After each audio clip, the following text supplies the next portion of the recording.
कभी सोचा है कि लाइफ में लोग ऐसे भी मिले होंगे कि जो डिसीजंस वो लोग लेते हैं वो सही ही होता है, कुछ गलत नहीं जाता है और वो क्विक डिसीजन लेकर सफलता पा लेते हैं। और कहीं लोग ऐसे भी मिले होंगे या आप भी शायद ऐसे होंगे जो मिस्टेक्स करते रहते हैं और वही लूप में आप फंसे रहते हैं। Repeatedly the same cycle goes on. आज मैं जीनल सांगवी आपके साथ बात करने वाली हूँ 7 यूनिवर्सल प्रिंसिपल्स की।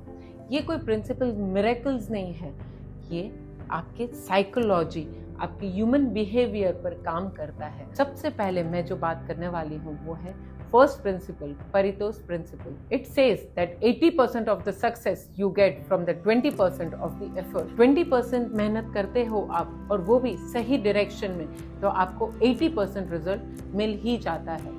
इसका एग्जाम्पल मैं देती हूँ कि 2 बच्चे पढ़ रहे थे एग्जाम के टाइम पर और एक ने पूरी बुक्स रट्टा मार दी और दूसरे बच्चे ने क्या किया, जो इतने सालों में इम्पोर्टेंट था, जो रिपीटेडली पूछा जा रहा था 10 years ऑफ पेपर से, उसने वो ही एकदम अच्छी तरह प्रिपेयर किया और एग्जाम के टाइम दोनों ने एग्जाम लिखी। और मालूम है क्या हुआ कि जिसने स्मार्ट वर्क किया, जिसने 20% मेहनत की, 20% एफर्ट राइट डायरेक्शन में डाले, उसको 80% रिजल्ट मिला है। उसका नाम है Pareto principle. The second principle is law of familiarity.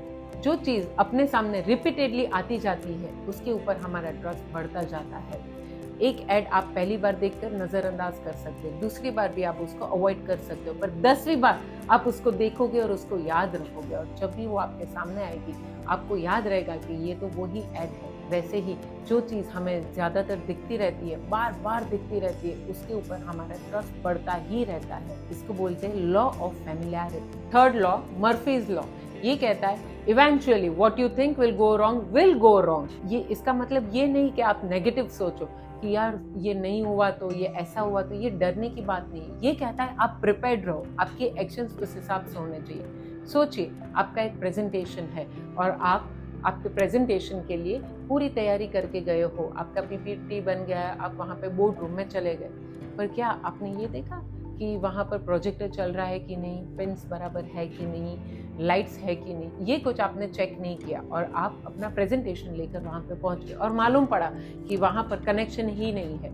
या वहाँ के प्रोजेक्टर में आपकी जो फाइल है, जिप फाइल, वो रन ही नहीं करेगी, तो आप क्या करोगे? Murphy's law says always have plan be prepared. मैं भी अपने काउंसलिंग सेशंस में क्लाइंट को कहती हूँ कि आप अच्छे से अच्छा की तैयारी करें, पर उसके साथ बुरे से बुरे की भी तैयारी आपकी होनी चाहिए। That is Murphy's law. अब इसके बाद फोर्थ, लॉ ऑफ कंपाउंडिंग, जो पर्सनली मेरा बहुत ही फेवरेट है। ये लॉ कहता है कि small actions, repeated consistency creates extraordinary results. कोई भी चीज कंटिन्यूअस करने के बाद ही उसके रिजल्ट के आप एक्सपेक्टेशन कर सकते हैं। आज आपको जो भी लोग सक्सेसफुल दिखाई दे रहे हैं, उनकी एक हैबिट रहती है, वो कोई भी काम अधूरा नहीं छोड़ते। चाहे वो हार जाए, चाहे रिजल्ट नहीं मिला, फेलियर मिला या आगे रास्ते नहीं मिल रहे, फिर भी वो वहाँ पे खड़े रहकर अपनी टीम के साथ होकर अपने रास्ते ढूंढ के आगे बढ़ते ही रहते हैं। लॉ ऑफ कंपाउंडिंग कहता है चलते रहे, आपके रास्ते अपने आप बनना शुरू हो जाते हैं। लॉ ऑफ कंपाउंडिंग को अपनी हैबिट बनाएं। कोई भी चीज़ अधूरा ना छोड़ने का अपना एक डिसीजन लीजिए और अपने डिसीजन पर आगे बढ़ते रहिए। आई प्रॉमिस यू, आपको एक्स्ट्राऑर्डिनरी रिजल्ट्स हमेशा मिलते ही है और आपको मिलेंगे ही। Fifth law, Falkland's law, it says if there is no need to make a decision right now, don't make it. हर एक चीज़ का डिसीजन तभी के तभी नहीं होता है।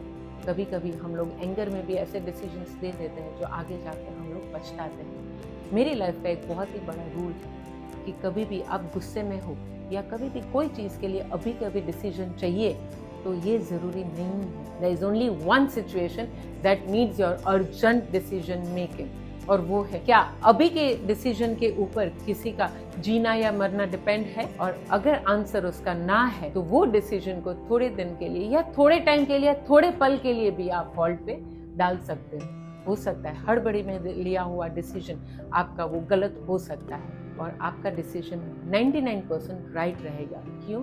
क्योंकि आपने उसके हर एक सर्कमस्टांसेस पर सोचकर आपने ये डिसीजन लिया हुआ है। Sixth is Williams law. कोई भी काम करने के लिए हम जो समय लगता है उसे अवॉइड करने के लिए हम उसमें ज़्यादातर अपनी एनर्जी वेस्ट कर देते हैं। जैसे कि आपको मालूम है कि अभी आपको एक कॉल करना है और सिर्फ 2 मिनट लगने वाली है, फिर भी हम उसे 3 दिन तक अवॉइड करते हैं और फिर जब अर्जेंसी में याद आता है तो वो मोमेंट निकल गया होता है। उसकी वजह से हमारा नुकसान भी होता है, चाहे वो रिलेशनशिप का हो, काम का हो या पैसों का हो। Communication is the key to every relationship और एवरी डिसीजन। आपको वो टाइम पर वो फोन कॉल करना है या वो टाइम पर वो बात करनी है, उसे अवॉइड करिए बिना, उसको प्रायोरिटी में लेकर आप अपने डिसीजंस को या अपने कम्युनिकेशन को आगे बढ़ाना सीख लीजिए। इसीलिए आज से अवॉइड ना करते हुए वो काम को पहले खत्म करिएगा। And the 7th and my most favourite is Kidlin's law.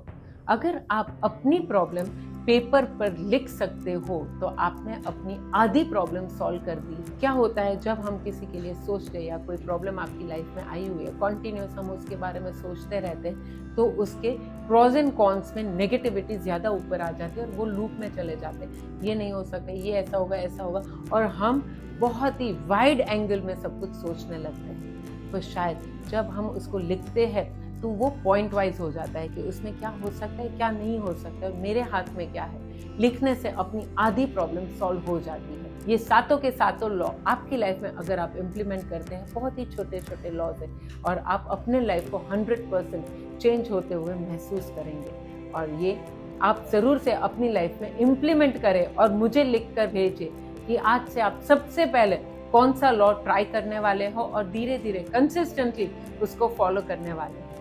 The life will change. It is in your hand to take the decision. See you soon with other laws. Thank you.